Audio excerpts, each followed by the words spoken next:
Unlike President Reagan, I didn't actually know Abraham Lincoln. I have had the honor and privilege of being at the White House and meeting 5 U.S. presidents, but Lincoln, unfortunately, was not one of them.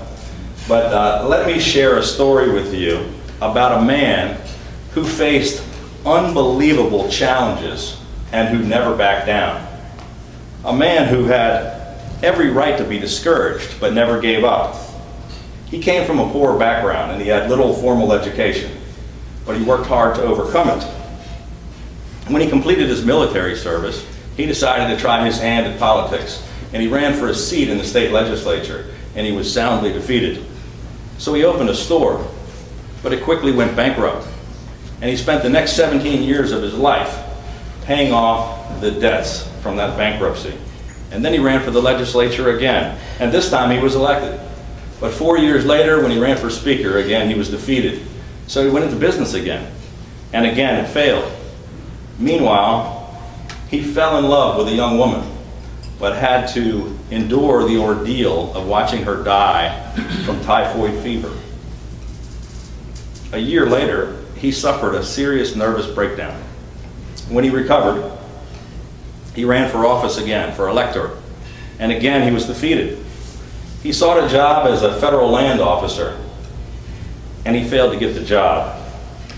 Next, he ran for Congress, and he was elected. But 2 years later, when he ran for re-election, once again, he was defeated.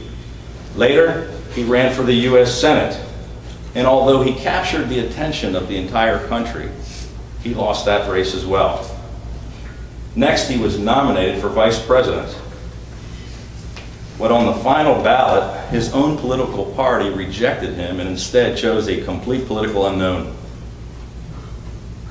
2 years later, he ran for the Senate again, and once again, he was defeated.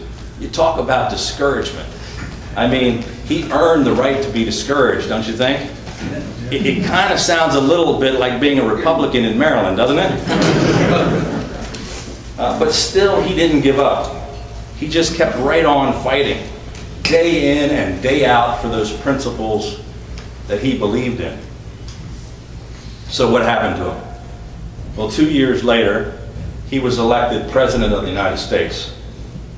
And that's when his troubles and disappointments really began. He was personally vilified by members of his own party, even by members of his own cabinet.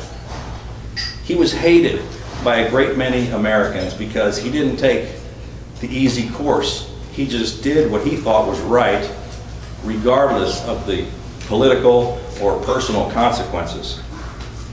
He continued to fight for the principles he believed in, even though they were very unpopular at the time. As a consequence, he lost his life to an assassin's bullet at Ford's Theater. Of course, I've been talking about Abraham Lincoln, the founder of our Republican Party. A man who certainly had ample justification for being discouraged and for giving up, but who just never ever quit. His spirit has been the abiding inspiration of our Republican Party from that day to this day.